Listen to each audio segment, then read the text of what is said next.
ce webinaire. Qu'est-ce que c'est un webinaire? C'est un webinaire thématique organisé par Willy pour parler des sujets utiles à vous, experts comptables et commissaires aux comptes, pour améliorer la qualité de service que vous délivrez à vos clients.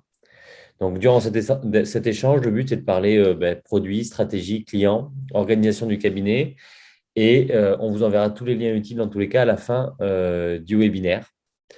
Donc, qui dit webinaire dit Willy. Bon, on reviendra un petit peu plus tard pour parler de la GED et du produit. Aujourd'hui, Willy, c'est plus de 300 cabinets et plus de 10 000 entreprises utilisatrices régulières de la plateforme. Et donc, pour ce nouveau webinaire, j'ai le plaisir d'être accompagné de Michael Gandon et Florian Hamé. Bonjour à tous les deux. Bonjour. Bonjour à tous. Michael et alors Florian plutôt d'abord est collaborateur comptable au sein du cabinet Acoléo. On reviendra là-dessus tout à l'heure pour présenter un petit peu plus ce cabinet Acoléo et parler de cette thématique, comment utiliser deux outils haut de gamme pour automatiser sa production comptable tout en maîtrisant son budget. Parce qu'il y a beaucoup de bonnes pratiques qui sont relativement intéressantes sur l'organisation du cabinet Acoléo qui a bien anticipé sa transition digitale et qui n'a toujours pas terminé en fait, parce que c'est jamais vraiment terminé. Il y a toujours des évolutions à faire là-dessus, sur ce sujet-là, on y reviendra. Et Michael Gandon, donc, qui est le cofondateur de la société ChainTrust, spécialiste d'automatisation de la saisie comptable. Et on reviendra également sur la présentation de ChainTrust. Hop. Avant de commencer, donc, je vais présenter Willib effectivement rapidement. Donc, Willib, portail et jet collaborative dédié aux experts comptables et commissaires aux comptes. Donc, on fournit une interface, une plateforme en marque blanche aux couleurs du cabinet et une application mobile pour centraliser un petit peu tous les outils du cabinet et centraliser tous les échanges avec le client. Donc, une GED simple et sécurisée qui vous permet de collecter automatiquement les factures, qui permet à vos clients de venir déposer tous leurs documents. Vous pouvez leur mettre toutes leurs données à disposition sur la plateforme. Et ensuite, Willy va s'occuper de répartir les flux vers les outils d'automatisation de votre choix, typiquement ChainTrust ou d'autres outils de production. Donc, centralisation des flux rentrants et centralisation des flux sortants également, à travers une GED qui est utile pour vous et pour le client. Ça, c'est un point clé chez Willib. On veut vraiment créer une GED que vous allez utiliser au quotidien au sein du cabinet, mais que le client va pouvoir utiliser également pour gérer son entreprise.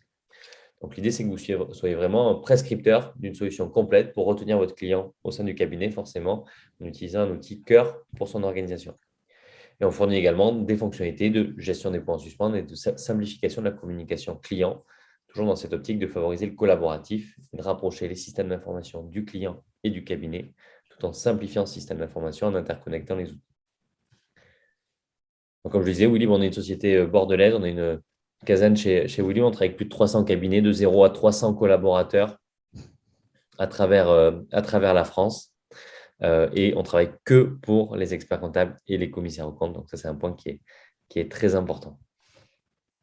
Michael, je vais te laisser présenter ChainTrust désormais. Oui, bonjour à tous. Ravi de vous retrouver. Encore une fois, désolé pour la dernière fois. Donc, je vous présente rapidement ChainTrust. Donc, nous, on est une solution d'automatisation comptable. Donc, en fait, 99% des gens pensent que l'automatisation de la compta d'engagement, c'est de lire une facture. En fait, non, c'est de la mettre dans les bons comptes 6, dans les bons comptes 4, dans les bons comptes 4, 4, 5. Donc, nous, notre spécialité, c'est vous déposer le FEC de l'année dernière. On apprend du FEC de l'année dernière, on comprend cette facture métro, CRIL, Transgourmet, elle va en 607, elle est gérée en autoliquidation, il y a des consignes, on décode tout. Ensuite, vous déposez vos factures, on les récupère d'outils comme Willib et on envoie tout dans votre logiciel. Donc, toute la compta d'engagement du cabinet est faite sans aucun paramétrage, avec très, très, très peu d'erreurs, voire aucune erreur. Et c'est notre spécificité chez ChainTrust aujourd'hui. Donc, on travaille aujourd'hui avec environ 500 cabinets, des top 10 comme des cabinets à taille humaine. On n'a pas forcément de cabinet type, puisqu'en fait, il vous suffit juste d'avoir un FEC et on est compatible avec tous les logiciels.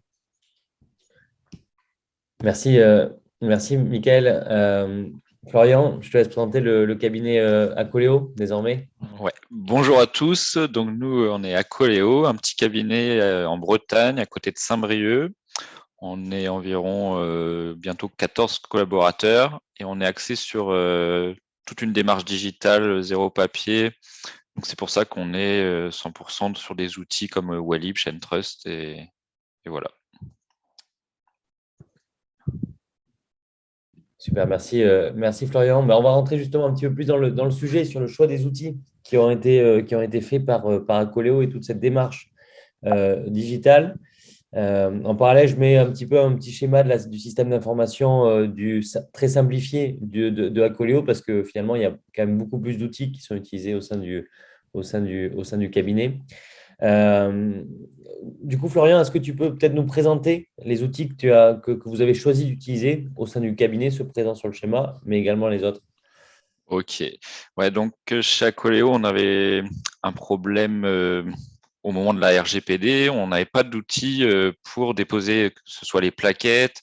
On avait les clients qui nous déposaient les factures au cabinet. On s'est dit, il nous faut une plateforme pour déposer ça. Et en même temps, du coup, on a découvert Wellib et sur Wellib, on peut cliquer sur nos applications partenaires. Donc, on s'est dit, c'est la solution qu'il nous faut. Donc, on a pris Wellib. Ensuite, on cherchait, on a testé tous les OCR du marché qui n'étaient pas forcément satisfaisants parce qu'il y avait beaucoup de paramétrage. On est tombé sur Chaintrust et comme le disait Michael tout à l'heure, c'est un logiciel qui a très peu de paramétrage, ce qui nous facilite parce qu'on a autre chose à faire que du paramétrage. Donc, on donne le fichier FEC N-1, après on donne nos factures et puis on récupère un fichier d'écriture avec les pièces jointes à mettre dans Quadra ou MyUnisoft. Donc ça, c'était top. On utilise Quadra, mais on est en train de basculer vers MyUnisoft. Donc si là est pour la paye. On est aussi sur du QuickBooks pour certains clients spécifiques. On utilise du N2F pour les notes de frais, parce que quand on a des clients qui ont beaucoup de notes de frais, ça permet de les traiter. Et récemment, on a commencé à utiliser Libéo aussi pour le paiement des factures d'achat. Comment est-ce que vous avez fait vos choix, Florian, sur ces outils-là spécifiquement? Donc, on comprend à chaque fois les postes utilisés, un outil de pré-comptabilité, de saisie, un outil d'échange client, un outil de production comptable, un outil de production sociale et des outils de conseil autour, enfin de gestion, Libéo, QuickBooks, etc. Pourquoi avoir choisi spécifiquement Willib, Chaintrust, Microsoft désormais sur l'outil de production? Bah, comme je disais tout à l'heure, on a testé beaucoup de choses et c'est ceux qui ressortaient qui étaient le plus performant, le plus abouti. Et c'est ce qui nous a facilité la vie. D'ailleurs, on est resté chez vous, donc c'est qu'on est bien aussi.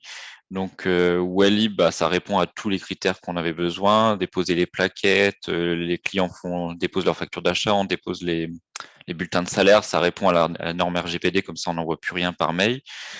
Et Chaintrust, comme je disais aussi tout à l'heure, c'est vraiment parce que c'est la facilité, on n'a pas de paramétrage, les écritures sont bien ventilées, parce que dans les autres OCR, il faut mettre un compte de contrepartie, après c'est à toi d'aller ventiler. Là, dans Chaintrust, il te ventile autant de comptes qu'il faut, et tu n'as pas de paramétrage, il se base vraiment sur ton FEC N-1, et quand bien même tu n'as pas de FEC N-1, il te propose quand même des écritures très adaptées sur les nouveaux dossiers. MyUnisoft, parce que la politique de Quadratus nous plaît pas. Et du coup, et puis MyUnisoft est plus intégré aussi avec des outils comme Chaintrust et Wellib, ce qui n'est un peu moins le cas chez Cegid.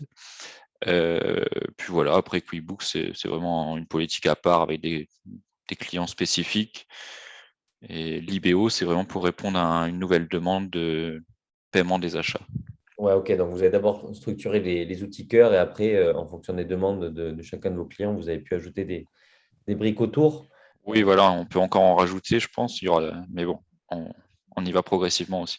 D'ailleurs, juste sur le fait d'avoir plusieurs outils, est-ce que tu considères que c'est un problème aujourd'hui? Parce que c'est souvent une crainte des cabinets de dire attention, on va multiplier les outils. Tu aurais pu choisir finalement une solution tout intégrée qui fait du Willib, du Chaintrust et une autre chose, mais qui le fait beaucoup moins bien. Au final, vous avez choisi quand même d'avoir différentes typologies d'outils qui s'intègrent entre eux. Ça a été un Ouais. souci pour les collaborateurs. On a choisi de prendre les meilleurs outils dans chaque domaine, puisque un outil tout intégré, ça ne veut pas dire qu'il fait tout bien. Donc, c'est pour ça qu'on a préféré choisir chaque brique qui fait bien les choses. Après, ça demande un peu de formation, mais en fait, on s'y fait très vite. Et puis, comme tout est interconnecté entre les outils, on n'a pas de problème en tant que tel.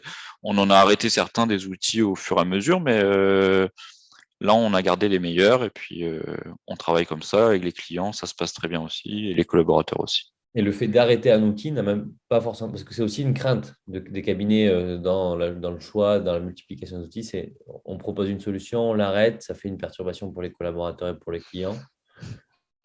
Non, au contraire, nous, on est dans la politique où, de toute façon, là, le marché se développe sur le digital. C'est pas parce qu'on a testé une solution pendant 2 ans qu'on ne peut pas l'arrêter et partir sur autre chose. Nous, on est vraiment là-dedans ouvert. On veut vraiment proposer les meilleurs outils à nos clients. Donc, on n'y voit pas de problème d'arrêter une solution pour une autre à un moment donné. Je me permets de rebondir. Aujourd'hui, la majorité des solutions sont en API. C'est-à-dire, si vous utilisez WeLib, on va se connecter automatiquement à ChainTrust et on va, typiquement, si vous utilisez Cegid, on est en API avec Cegid, on va envoyer automatiquement les documents à Cegid, mais Unisoft, pareil, on est en API. Donc, en fait, tous les outils sont en API, donc il n'y a pas vraiment de friction, il n'y a pas vraiment d'import. Il y a encore quelques logiciels qui ne sont pas encore en API, où ils rechignent un peu à ouvrir les API. Il faut faire attention à ces logiciels quand ils n'ouvrent pas les API, mais Isaconta, MyUnisoft, Cegid, Sage, il n'y a aucun sujet avec les API. Les autres, il faut quand même faire attention parce que s'ils n'ouvrent pas les API, c'est quand même un signal pour vous qu'ils ne se connectent pas à tout et qu'ils ont plutôt envie de mettre des solutions in-house. Et je continue à rebondir. Moi, par exemple, j'ai des clients qui viennent de Dext et la transition dans les équipes se fait très facilement. Il n'y a pas vraiment de formation, il n'y a pas vraiment de… Les collaborateurs ne sont pas vraiment… il n'y a pas d'appréhension à changer d'outil, que ce soit un outil à un autre. Voilà. C'est encore une fois dans cette dynamique haut de gamme et full service, elle est vraie sur les cabinets, mais elle est vraie aussi sur les éditeurs. C'est-à-dire qu'on fait le choix chez Willib comme chez ChainTrust de se concentrer sur ce qu'on fait de mieux, sur notre cœur de métier, et pas d'empiéter, de pas élargir trop notre offre de service, justement pour que l'offre elle soit claire, qu'on soit spécialisé sur un domaine, qu'on le fasse bien et qu'on apporte ensemble la meilleure valeur, la plus forte valeur au cabinet. Justement, Florian, sur ce côté haut de gamme et full service, donc vous avez vraiment fait ce choix-là, ça se sent dans ton discours, puisque tu as répété à plusieurs reprises que tu voulais les meilleurs outils pour tes clients et les collaborateurs du cabinet.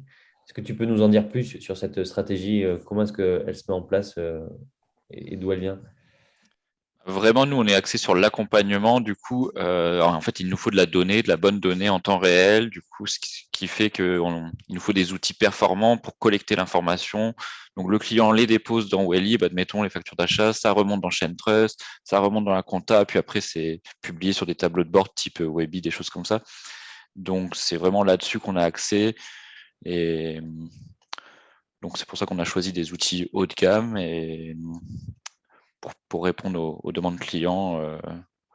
Du coup, sur l'accompagnement, le fait de digitaliser ne t'a pas éloigné de tes clients, parce on entend souvent Ah ça. non, non, non, du tout, parce qu'en fait, du coup, ils viennent moins déposer les documents, mais derrière, nous, on a plus d'échanges avec eux, puisqu'on a les documents plus rapidement, on peut plus vite traiter la compta, et on peut faire de la restitution plus rapidement, ce qui est le plus important que de venir déposer une facture au cabinet. Ouais, vous avez des échanges de meilleure qualité finalement avec les clients. Tout à fait. Qui dit qualité dit forcément coût aussi. Si ce n'est pas indiscret, Florent, est-ce que vous avez une idée des coûts logiciels par client et puis surtout comment est-ce que vous les gérez ces coûts? Alors, ce qu'on fait, c'est que quand on reçoit un prospect ou un client, on a une matrice qui nous permet on a les coûts de chaque logiciel. Puis on dit, tiens, le client, je lui ai mis, admettons, je lui ai mis Wellib. De toute façon, Wellib a mis tous les clients. Je lui mets ChainTrust, je lui mets QuickBook, enfin n'importe. Et ça nous calcule le coût logiciel par client. Et en face, ça nous calcule le coût qu'on doit refacturer à peu près. Ok. Donc c'est le coût qui détermine le montant qui va être refacturé au client finalement. À peu près. Après, on a ce qui est refacturé au client, on a des packs en fait. On a un pack à 29 avec les solutions de base et un pack à 49 où il y a un petit peu plus d'outils, quoi. Et ces coûts, ils sont noyés dans un pack global d'outils, en fait. C'est-à-dire qu'il n'y a pas. Ouais, ça s'appelle pack digital, soit le pack digital, soit le pack digital plus. Et puis voilà, dedans, on inclut un certain nombre d'outils qu'on préconise au client pour son activité. Et comment ça a été perçu par les clients, cette augmentation tarifaire de 0 à 29 euros, puisque j'imagine qu'il y a 5 ans, le pack de 29 euros, il n'existait pas finalement. Bon, bah après, pour certains très très historiques, on a ajusté les honoraires, mais pour les nouveaux ou pour d'autres, on est venu rajouter ça. Ils ont bien compris que c'était un service en plus. Eux, ça leur évite de se déplacer au cabinet. Ils ont plus d'échanges avec le collaborateur, plus pertinent puisqu'on a plus d'infos. Non, ça a été très bien perçu. On n'a pas eu de retour négatif là-dessus. Ouais, donc ça a même eu un effet positif de ce que j'en vois effectivement pour capter de nouveaux clients notamment. Ouais. Et justement, quand vous rentrez un nouveau client, donc on parlait encore une fois de plusieurs outils proposés. Donc là, tu m'as dit que vous les choisissez en fonction de la typologie du client et de la typologie de dossier de cette fameuse matrice. J'imagine qu'il y a du paramétrage également. Comment est-ce que vous gérez cet onboarding et ce suivi des différents outils au sein du cabinet? Après, le paramétrage est très simple quand on regarde un dossier, un outil comme ShareTrust, il faut juste envoyer un FAQ et puis voilà. Walib aussi, c'est assez simple, il faut créer le dossier. Après, à la base, il fallait créer son arborescence de base et puis elle s'applique à tous nos dossiers. Donc là-dessus, il n'y a pas de souci. Des choses comme QuickBooks ou Libéo, des choses comme ça, on peut s'appuyer sur le prestataire pour qu'il nous paramètre les choses, pour que nous, on n'y passe pas trop de temps à paramétrer. Souvent, c'est le prestataire qui nous aide à paramétrer comme ça. Souvent, dans les nouveaux outils, il y a souvent une période où on vous dédie quelqu'un, nous chez ShareTrust, et c'est aussi le cas chez Willib, et c'est aussi le cas chez, par exemple, Libéo, où vous êtes vraiment pris par la main, ça fait partie du pricing, qui vous accompagne, et s'il y a la moindre demande, sur ça, on est assez réactif.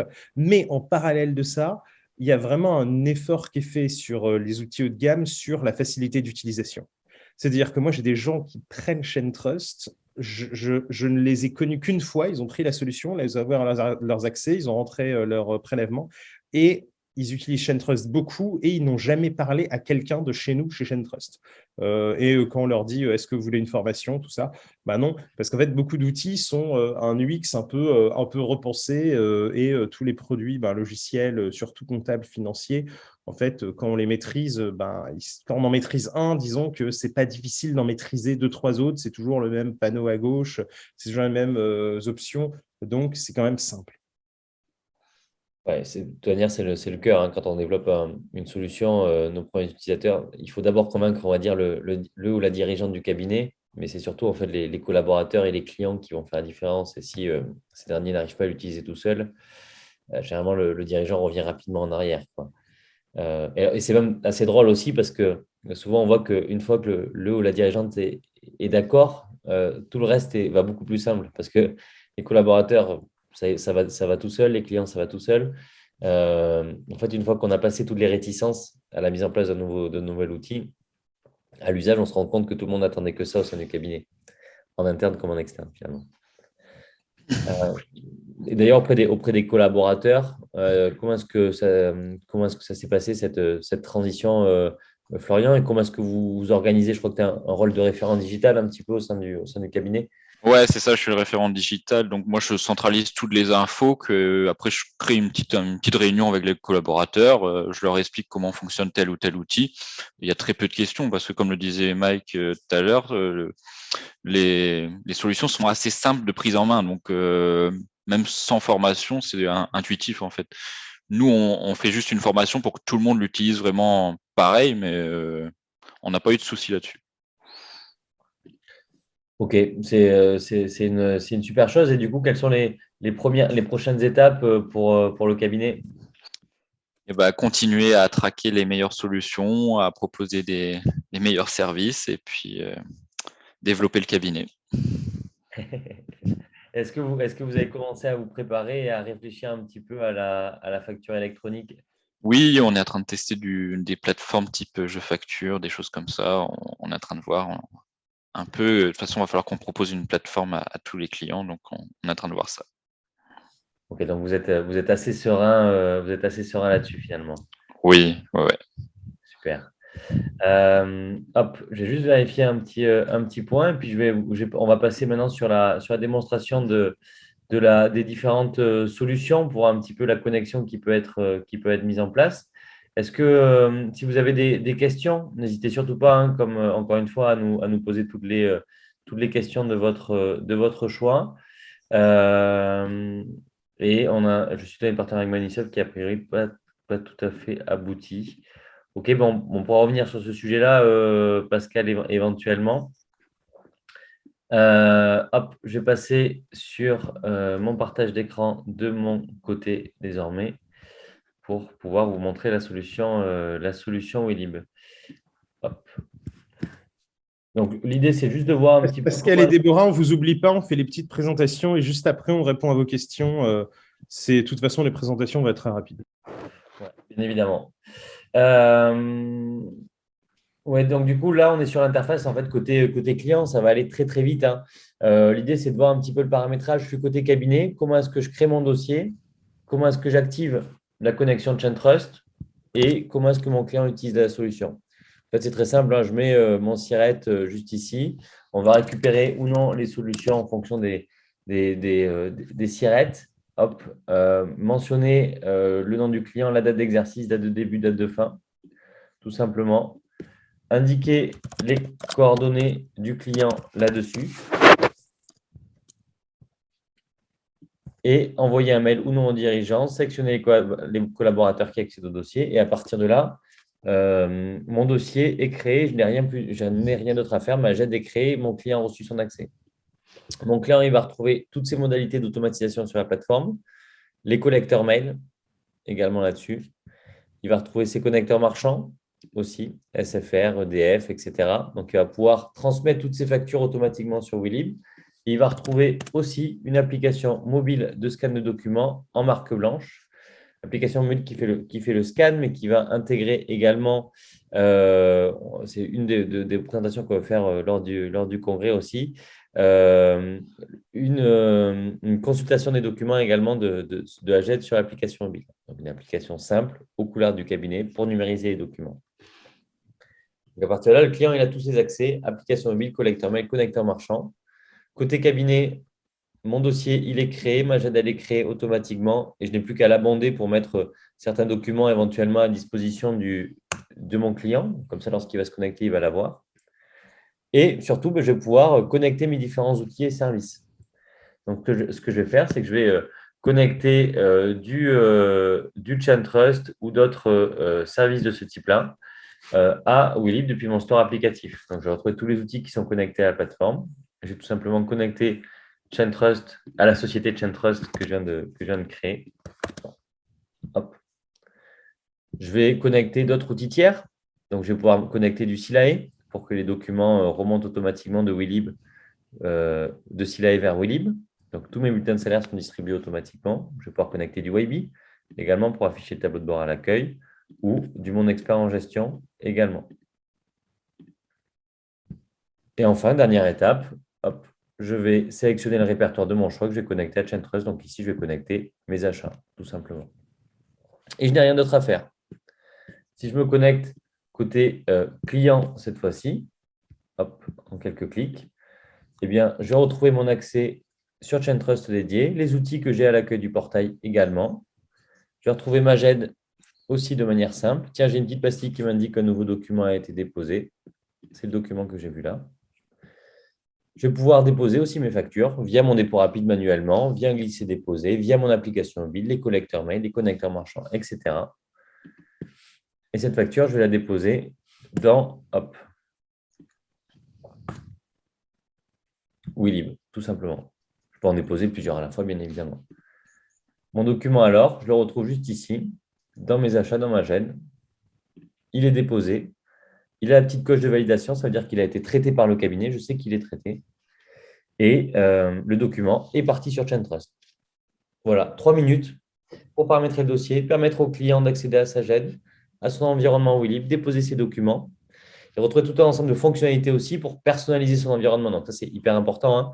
Notre but, encore une fois, c'est que la GED, ce soit celle du client. Le client, il est autonome, il peut créer ses répertoires. Vous pouvez ouvrir des accès aux avocats, aux commissaires aux comptes, aux salariés, etc., etc., pour prendre en main cet environnement et travailler avec votre client sur l'outil en question. Je ne vais pas aller plus loin dans les fonctionnalités de la plateforme et de la GED notamment. L'important, c'était de voir cette simplicité de paramétrage pour simplifier les échanges cabinet-client et l'envoi vers ChainTrust. Mike, je vais te donner la parole maintenant pour que tu puisses nous présenter ChainTrust. Alors, ShainTrust, c'est vraiment un outil ultra simple. Donc, on va ouvrir ShainTrust. Donc, c'est un outil qui se présente. Hop, je vais quitter ça comme ceci. Et du coup, vous voyez, ici, j'arrive sur ShainTrust. Donc, j'ai l'espace cabinet avec tous mes dossiers. Donc, quand c'est un nouveau dossier, on me demande le FEC de N-1. Vous pouvez, si c'est un nouveau dossier, mettre un FEC d'un autre dossier, mais avec le même type de business, typiquement un restaurant. Si c'est un nouveau restaurant, vous mettez un autre restaurant N-1. Les gros cabinets, ils font même des FEC type, exactement comme ils veulent. Et dès que c'est un restaurant, ils mettent ensuite les restaurants, ils mettent le même FEC pour ensuite avoir de l'harmonisation sur Tableau, Power BI. Mais ça marche très bien, pas besoin de se prendre la tête avec le FEC N-1. Ensuite, une fois que vous avez déposé le FEC, vous allez ici, très simple, on soit glisse-dépose une facture, soit vous avez une application mobile, soit vous avez connecté Willib. Dans ce cas-là, les factures vont arriver automatiquement ici. On a une petite gêne intégrée, mais qui est d'entrée de gamme. Willib est plus efficace pour ça, mais bon, si vous voulez retrouver vos documents, vous pouvez quand même. On a un petit module de facturation, si pour émettre un devis, une facture ou un avoir pour vos clients s'ils n'ont pas de logiciel dédié. On peut aussi connecter sa banque. Donc là, on la connecte via du DSP2. Bientôt, on a SoBank et Je Déclare qui seront en API. Et surtout, le plus important, c'est qu'ici, on va récupérer simplement ces écritures. Donc, on a toutes les écritures sur le logiciel qu'on a paramétré. Donc, je prends un dépôt au hasard ici.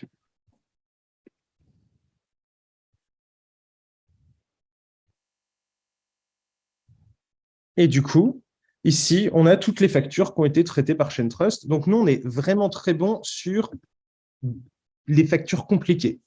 Krill, Transgourmet, pharmacie, BTP, restaurant, a éclaté dans plein de comptes 6. Enfin, je pense que Florian, toi qui as testé tous les OCR, tu vas pouvoir témoigner, mais on est vraiment très fort sur les dossiers complexes, difficiles, les dossiers faciles aussi.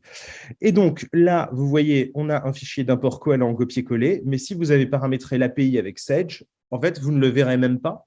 Si vous avez paramétré l'API d'entrée avec ShainTrust, avec Willib, tous les documents vont venir automatiquement dans Willib et tous les documents vont aller directement dans Koala ou Maunisoft, ou ça dépend des logiciels. Donc nous, on est là pour faire gagner du temps sur la compta d'engagement, on dépose des factures, on les traite avec un très fort succès, y compris les factures à éclater dans plein de comptes 6, y compris avec plusieurs taux de TVA, y compris les factures de vente complexes. On est spécialisé BTP, pharmacie, restaurant, on est assez bon. Et ensuite, on envoie tout ça agnostiquement dans les logiciels comptables. API pour Sage, Cegid, Maunisoft, et j'en oublie, et Isaconta. Pour le moment, d'autres nous ont pas ouvert encore leurs API comme ACDcador, on n'a pas d'API, donc là, il faut faire un petit import manuel, mais c'est très rapide. Et sinon, on a vocation à s'ouvrir à tout. Voilà, j'espère que c'était clair. Est-ce que Florian, est-ce que c'est fidèle à l'usage que vous avez de ShainTrust et de Willib au sein du cabinet? Ouais, c'est tout à fait ça. C'est pour ça qu'on a choisi ces outils-là. Donc, la présentation est fidèle à l'utilisation. Donc, si je résume, finalement, 3 minutes de paramétrage sur Willib, pas beaucoup plus sur ShainTrust, puisque juste je drop mon FEC. Et avec ça, j'ai une solution pour échanger avec mes clients, une distribution automatique des bulletins de salaire conforme au RGPD depuis mon outil de production sociale, une collecte automatisée pour gérer toutes ces factures et tous les échanges clients, une automatisation complète de la saisie, achat, banque et un outil de facturation pour mon client. Et sur 5 minutes grand maximum de facturation, je peux automatiser une autre partie de mon cabinet et des process de mes clients. Et sans changer de logiciel de production. C'est ça aussi que nous demandent beaucoup de nos clients, Ouais. c'est qu'attachés à leur logiciel de production ou ils n'ont pas envie d'en changer parce que ce n'est pas le bon timing. Du coup, en fait, avec Willib et ShainTrust, vous pouvez automatiser, vous digitaliser sans rien changer des process, sans rien changer de votre mode de fonctionnement et sans passer sur un autre agnostiquement de l'outil de production. Et ça, c'est très important, j'insiste. Aujourd'hui, les outils de production, on a de la chance, sont ouverts. Donc, n'importe qui peut se connecter et c'est très important d'avoir des solutions agnostiques. Parce que si vous comptez sur un seul outil qui fait tout, c'est un peu dangereux parce que si cet outil qui fait tout triple ses prix, vous pouvez être un peu pris en otage. Ou si cet outil arrête d'être utilisé, vous pouvez être pris en otage. Là, vous avez des solutions qui sont quand même, qui sont quand même interconnectées, agnostiques et compatibles. Et ça, c'est un bon signal pour le futur. Et puis surtout, le changement est beaucoup plus simple. C'est-à-dire que plutôt que de revoir tout un outil de production qui remet en cause tous les process du cabinet, hop, vous ajoutez deux briques très simples qui sont plus performantes pour le client et pour les clients et pour les collaborateurs sur les points qui sont traités et plus simples à déployer finalement. On va peut passer répondre aux questions, du coup, je pense. Ouais, Pascal, sur le partenariat avec Microsoft, alors nous, on n'est pas là pour parler de Microsoft ou pour donner quel est le niveau d'aboutissement de Microsoft, je vous avoue. Donc, on ne va pas forcément pouvoir traiter cette réponse-là. Mais si c'est le partenariat entre Willib et Microsoft et ChainTrust et Microsoft, eh bien, effectivement, c'est des partenariats qui sont en bonne qui se portent bien dans tous les cas, hein, puisque Mike, tu me confirmais par exemple tout à l'heure que vous avez tout récemment finalisé l'API avec Microsoft, justement. Exactement. Donc, nous, on est compatible pour le moment avec tous les logiciels qui existent. Malheureusement, le seul où on n'est toujours pas compatible, c'est malheureusement ACDCador, qui ne nous a pas ouvert son API. Ils avaient commencé à nous l'ouvrir. Puis là, on a malheureusement, on n'a pas de. Ils veulent, enfin, ils nous répondent plus. Alors, je rebondis là-dessus et je reviendrai sur la question de Déborah ensuite. ACD, Willib, ChatTrust. Nous, Willib, toujours cette même dynamique, on va pousser les flux vers ACD, ACD Fact, etc., sans aucune difficulté. Donc, ce que font des clients, alors on parlait de full service, hein, souvent, encore une fois, ChatTrust est un outil haut de gamme. Souvent, on a des cabinets qui couplent deux outils ensemble, typiquement ACD Fact et Willib et ChainTrust. Eh bien, vous avez la possibilité de pousser certains flux vers ACD, pousser d'autres flux vers ChainTrust à partir d'un même point d'entrée unique et vous allez pouvoir bénéficier des deux services. Et en flux de ACD vers Willib, c'est quelque chose qu'on est en train de travailler, sur lequel on est en train de travailler justement. On est en train d'étudier les API. Mais justement, Pascal, c'est aussi à vous de nous comment on a eu l'API Cegid, parce que plein de clients ont dit moi j'utilise Chantra, je veux l'API Cegid. Comment on a eu l'API Stage, pareil. Donc c'est aussi à vous de dire c'est des cadres, c'est bizarre que vous ne soyez pas compatible avec ChainTrust. Et c'est comme ça qu'ils nous ouvrent l'API en fait, parce que nous, en fait, on leur demande, mais c'est un peu lettre morte. Par contre, quand il y a des clients qui leur demandent, c'est une toute autre dynamique. Exactement. Et c'est un bon signe aussi si vos éditeurs ouvrent les API. Hein. S'ils ne les ouvrent pas, ça veut dire qu'ils sont sur des modèles où ils veulent vous vendre des solutions in-house. Et souvent, Willib, c'est un vrai outil qu'il faut penser comme un outil. Ce n'est pas un outil de production. Chez ce n'est pas un outil de production, c'est un vrai logiciel à part. Donc, s'ils veulent vous vendre du in-house, en fait, ça ne sera peut-être pas toujours la même qualité qu'un vrai outil du marché, quoi. Déborah, il y avait une question pour Florian sur les OCR qu'il a testés avant de sélectionner ChainTrust. Bon, on en a testé plein, alors j'ai plus tous les noms, mais on a testé du DEX, du Use, des choses comme ça, où il y avait beaucoup de paramétrage, il fallait rentrer soit les SIRET, il fallait rentrer plein d'infos sur les fournisseurs. Clairement, on avait autre chose à faire que rentrer toutes les fiches fournisseurs. Donc on est tombé sur ChainTrust qui, lui, en plus, ventile toutes les factures compliquées, que ce soit du métro, des choses comme ça. Tout est ventilé par compte de classe 6 et on n'a rien à faire, donc c'est ça. Ça, au moins, ça nous a fait gagner du temps. Alors, si je peux rebondir, donc moi j'ai passé 8 ans en cabinet et j'ai moi-même testé Quadrabox, Dext. C'était quoi l'outil de Full? C'était, bon, je me souviens plus, Idocus, je crois. Bref, en fait, donc moi, en fait, j'utilisais tous ces outils quand j'étais chez Gégard Gratis. Et en fait, il y avait deux choses qui ne marchaient pas. C'était que, un, il fallait passer du temps à configurer. Donc, du coup, en fait, ça n'avait pas trop de sens. Donc, quand le client partait, je devais tout reconfigurer de zéro.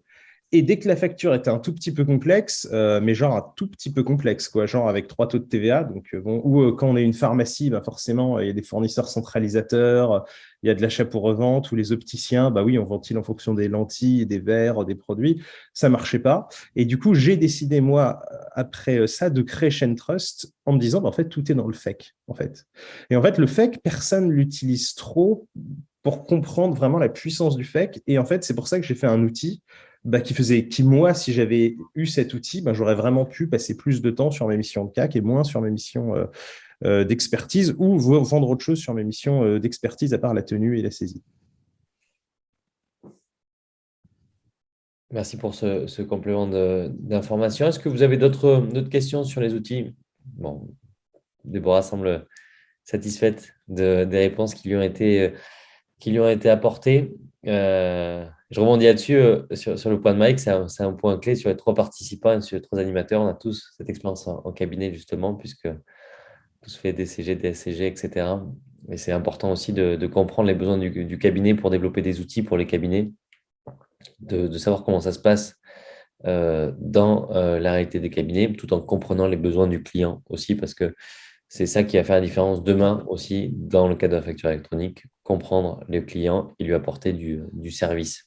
Et c'est là où Acoléo se démarque particulièrement dans cette dynamique d'accompagnement, de service et de s'appuyer sur le digital pour fournir plus de services et plus de conseils tout en générant du chiffre d'affaires avec la revente d'outils également. Tarification de Chain Trust.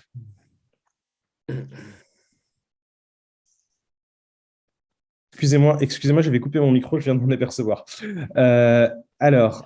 C'est 20 € par mois, par dossier chez Trust, sans aucun engagement. Donc voilà, donc vous pouvez l'utiliser si vous déployez votre FEC, vous glissez déposer soit un gros PDF avec plein de factures, on découpe les factures, nous. Donc vous prenez la boîte à chaussures, vous mettez tout sur le scan, vous paramétrez l'adresse chez Trust sur le scan, on envoie tout, et c'est 20 € par mois, par dossier, sans engagement. Très clair. Joël pose une question sur la croissance que la digitalisation a pu apporter au cabinet à Coléo. Ouais, bah forcément, ça a apporté plus de temps pour les collaborateurs, parce qu'il y a des choses qui se font en automatique, notamment la saisie, la récupération des docs sur Wellib.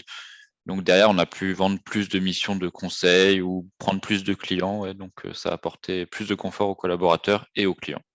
Tu dis un point important, Florian, là-dessus, sur la satisfaction des collaborateurs. On connaît les difficultés de recrutement des cabinets aujourd'hui. Je pense que le choix d'un outil, il ne doit pas être fait qu'à l'aune du gain de productivité ou de la croissance potentielle qui peut être générée. Il doit être fait aussi en regardant un petit peu la satisfaction des collaborateurs, le confort d'utilisation et le plaisir quotidien à venir travailler et à utiliser les outils proposés par le cabinet. Ça, c'est un Ouais. point hyper important. Quand on utilise des outils performants, les collaborateurs ont tendance à rester forcément et être satisfaits de leur quotidien. Ouais, moi, sur Chaintrust, j'ai 60 à 70% des cabinets qui l'utilisent parce que c'est plus rentable, parce que 20 €, c'est une heure sup d'un senior et on a autre chose à faire que de lui faire de la saisie. Par contre, il y a entre 20 et 30%, ce qui est assez important, où c'est des cabinets qui veulent vraiment sécuriser leurs collaborateurs parce que le turnover leur coûte trop cher. Et du coup, ils utilisent Chaintrust parce que les collaborateurs veulent Chaintrust, juste pour, en période fiscale, terminer plus tôt, ne pas avoir de nocturne et de choses comme ça. C'est quelque chose qui n'existait pas vraiment, moi, quand j'étais en cabinet, mais qui maintenant, ils le prennent vraiment certains uniquement pour ça. Exactement. Est-ce que vous avez d'autres questions sur ce sujet-là? N'hésitez pas à prendre la parole sur le chat. Dans tous les cas, nous, on reste disponible pour répondre à toutes vos questions. Vous avez nos mails juste ici on va vous envoyer le support, donc vous pourrez découvrir nos sites internet respectifs. Vous pouvez nous contacter également pour avoir plus d'informations parce que là, on allait très très vite sur les présentations aussi bien de Willib que de Chantrust. Il y a beaucoup plus de fonctionnalités, beaucoup plus d'usages. L'accompagnement qui est fourni aussi est important parce que ce n'est pas parce qu'on fournit des outils simples à utiliser qu'il ne faut pas faire de l'accompagnement. Donc, aussi bien côté ChainTrust que côté Willib, on prend du temps et on met de la ressource pour accompagner les cabinets dans le déploiement. Merci Pascal pour cet encouragement. Si vous n'avez plus de questions, on va terminer ce webinaire. Merci Michael, merci Florian pour votre temps. Merci à tous les participants qui sont présentés malgré ce décalage d'une semaine dans l'organisation. Je vous souhaite à tous une très bonne journée, une très bonne fin de semaine. Au revoir. Merci à tous, à bientôt. Au revoir.